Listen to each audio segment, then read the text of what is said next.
Behind the walls of the Mark H. Luttrell Correctional Center live some of the most violent offenders in Shelby County. It's very difficult.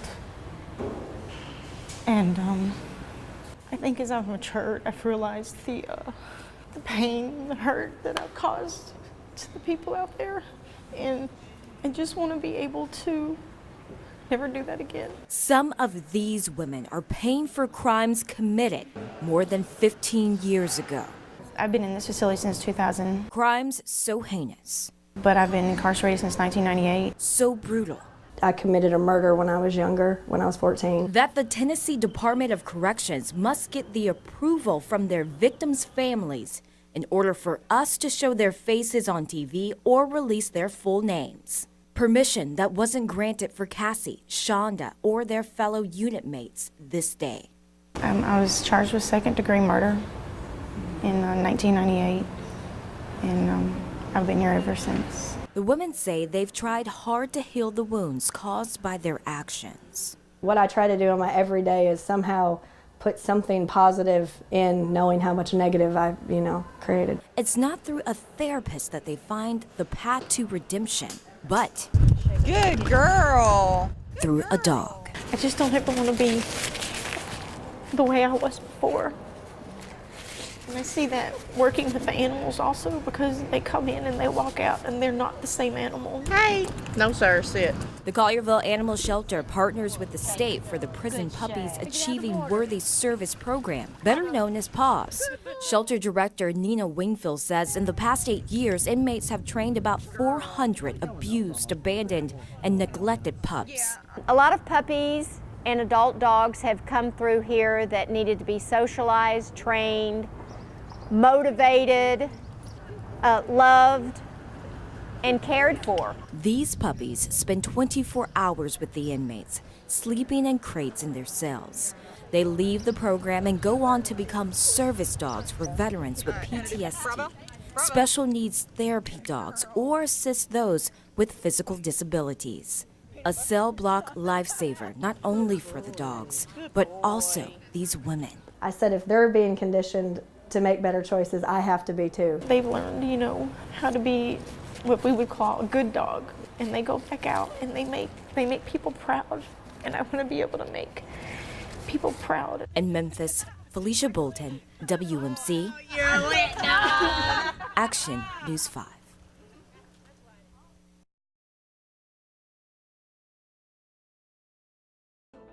With blisters and lesions around and inside her mouth, 15-year-old Kennedy Odom was in constant pain. Kennedy is my only child. Just watching her suffer. You can't do anything to help your child. And the people that are knowledgeable don't know how to help you. Kennedy missed months of school and visited multiple doctors. They ran a lot of different tests, and it was everything from as mundane as strep throat to Stevens-Johnson, and they ruled out everything. And at one point, they took her off all the antibiotics and was just giving her pain medication. Unable to chew or swallow food, Kennedy lost more than 30 pounds. Here in Memphis, everything is centered around food. So we would just avoid eat. She would just avoid eating. And of course, I would not want to eat in front of her. As the sore throats and breakouts got worse, Kennedy's mom and godmother turned to the internet. We did a lot of research on our own, Googling things, YouTube videos, just anything. It was then they realized the source of Kennedy's problems may have been staring them in the face all along. We asked, is it possible that since all of the issues were surrounding her mouth area, inside of her mouth, her lips, that it may have something to do with her braces? Could it be Kennedy was allergic to the metal in her mouth? Both she and her mom got braces in February 2015. 9 months later, Kennedy's health problems started.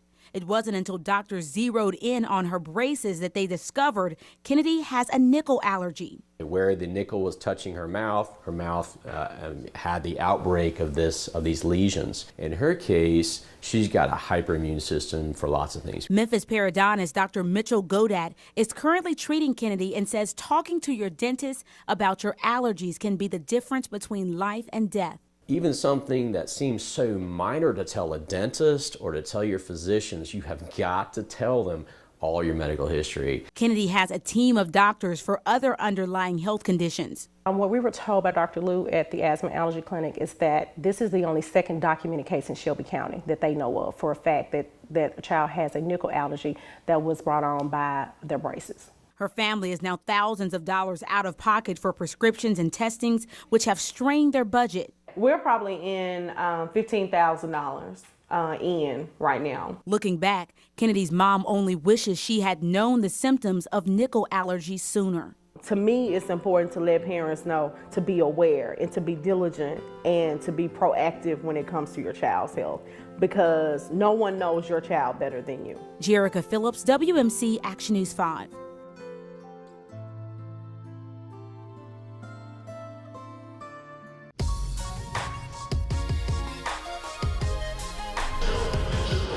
There you go, come on, turn over, let's go. Sable Ote's empire embodies grit and grind. Good.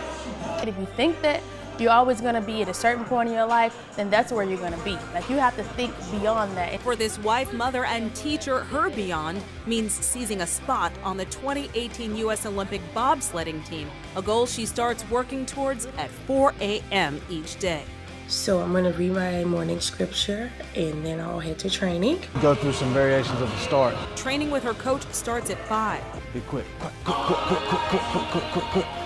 Good. After 3 hours of blood, sweat, and tears, she heads to Lorenz Elementary, where she teaches physical education. Feet apart, right leg. A job that feeds her Olympic spirit and keeps her focused on the goals she set as a young girl. As a child, she says she and her mom faced homelessness. Searching for a way out, she planted her feet on the track, earning a partial scholarship for college, where she got even faster and stronger. You know, I was training in the best shape of my life, you know, just dominating the workouts. But when Sable was training in the Olympic trials in 2012, life had other plans for her.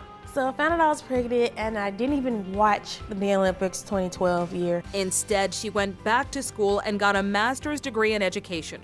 Her godbrother suggested she give bobsledding a try. Sable says her son Amare was the fuel she needed. Come over here to me. With the help of her husband of 11 years, a Navy vet who understands missions, Sable's on her way. Her husband works the overnight shift and takes on the weight of the household to fuel his wife's dream. He's trying to take on everything while I'm competing. Her time in the classroom only partially pays for her training, travel, lodging, and her Olympic diet. Sable's competitors train full-time, no distractions, sponsored by locals in their communities. Her trainer, former NFL player James Lancaster, donates his time. Pop, pop. Good, be explosive. Nice. There's gonna be days where the weights are heavy and you don't want to pick them up. There's gonna be days where you don't want to get up because you're just slightly sick. But she pushes through those days. At 29, this is her last shot at qualifying for the Olympic team and building the empire she started dreaming about back on that track at East High. The storm's gonna come first, and then everything's gonna even out. I know that I'm doing this for a reason, and I have to keep going, even though on the inside I'm worried sometimes, but sometimes I'm just like, don't worry, because you know that you have favor, and you know that you're doing what God wants you to do. So just keep going, and I just keep going.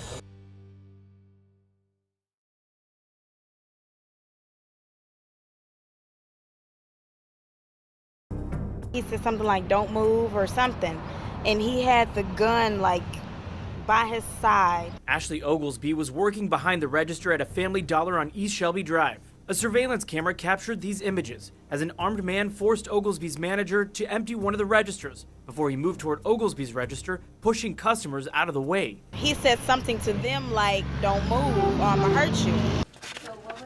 The WMC Action News 5 investigators combed through thousands of pages of police records detailing crimes at 110 Family Dollar and Dollar General stores in Memphis. Between January 1st, 2015 and April 25th, 2016, the day we requested the records, Memphis police recorded 6,627 incidents at those stores. The calls ranged from disturbance, theft, and suspicious people to fights, burglaries, and armed persons. Extreme cases included shots fired, an armed robbery, like the one Oglesby dealt with. It could have been worse because actually I believe that at another Family Dollar, a woman was robbed and she was actually shot. Actually, shootings at these stores are not uncommon. July 27th, 2015, a man was shot at a Family Dollar on Mill Branch. February 6th of this year, an armed robber went into a Family Dollar on Getwell, pointed a gun at the cashier and told him, quote, "Open the register, and on my mommy, if you don't open the register, I'm going to shoot you." When the cashier told him he couldn't open the register, the robber shot the clerk in both thighs and under his right armpit. This was the scene on January 8th of this year at a Dollar General on Raleigh-LaGrange. The mother of a customer who was inside the store asked us not to show her face when she told us what happened. And just as she's turned to go out the door, 3 guys coming out with guns, and she said she folded, and they told her to give her her purse. Surveillance video shows the men, their faces covered with bandanas, guns in hand. They fired multiple shots as customers ran to escape out the back door. I wasn't really scared because I'm used to it, but everyone else was. Barry Jeffries was stocking shelves in the back of the store that night. He says the company trains employees on what to do during a robbery. Follow the rules and guidelines they were told, give them the money, and be prepared for whatever happens next. Police records show the Family Dollar location at 1427 North Hollywood Street recorded the most incidents, 310 calls to police over 16 months. That's about every day and a half. The Dollar General at 3129 Thomas Street recorded 289 incidents. Of the 110 Family Dollar and Dollar General stores, police responded to 18 locations more than 105 times. Executive Director of Crime Stoppers, Buddy Chapman. But I don't think it's as much the name of the establishment as it is the location of the establishment. They're very vulnerable just by virtue of where they are. Chapman says the stores attract crime because they sell cheap products and are primarily located in low-income, high-crime areas. Security is expensive. What you're going to find is that they do have security, and they do have as much security as they feel like they maybe not that they need, but they can't afford. But Memphis City Councilwoman Patrice Robinson says she can't accept that. While these stores and the subsequent crime are spread throughout town, the 38118 zip code is one of the busiest for dollar store incidents. 38118 happens to lie within Robinson's council district. Really, that's a very serious problem. She says when MPD officers are having to respond to these stores an average of 14 times per day, it almost seems like Family Dollar and Dollar General are relying on police to be their security. But we can't afford to do that. That is not our responsibility. I know they were trying to keep their prices low, and that helps us in the community. However, they need to have their own security. To be fair, Robinson says Family Dollar and Dollar General do provide hundreds of jobs here and are good for our local economy. But it's not the responsibility of the city of Memphis to make sure that their stores are safe every day. They should have some skin in the game. A spokesperson for Family Dollar told the investigators, quote, "Please know that the safety and security of our customers and associates is our first priority. Our goal is to operate stores in neighborhoods and communities that are in close proximity to where our customers live and work. When violence in the communities and neighborhoods we serve occurs, it affects everyone, including our stores," end quote. Family Dollar told us security guards and other increased security measures are placed on a case-by-case basis. Both current and former employees say case-by-case isn't good enough. And there's a button next to the register, and we pushed it. But out of all days in the world, that button did not work. If you have a security guard, people would think twice before they would think, if you're a robber, nah, they got security, he armed, look out. Things like that, they wouldn't just run up in there and be like, ah. We asked Memphis police for information on how many man-hours are tied up responding to these incidents. A spokesperson, though, told us that information is not available. Dollar General, though, sent us a written statement that reads in part, quote, "The safety of our employees and customers is a top priority, and we employ a number of safety and security procedures to prevent, deter, and, if necessary, respond to criminal activity in our stores. To protect the integrity of these measures, we do not comment on them specifically." And we've created an interactive map on our website that shows the 20 locations with the most incidents recorded. And to see if any of those locations are in your neighborhood, just find this story on WMCActionNews5.com. For the WMC Action News 5 investigators, I'm Ian Silver.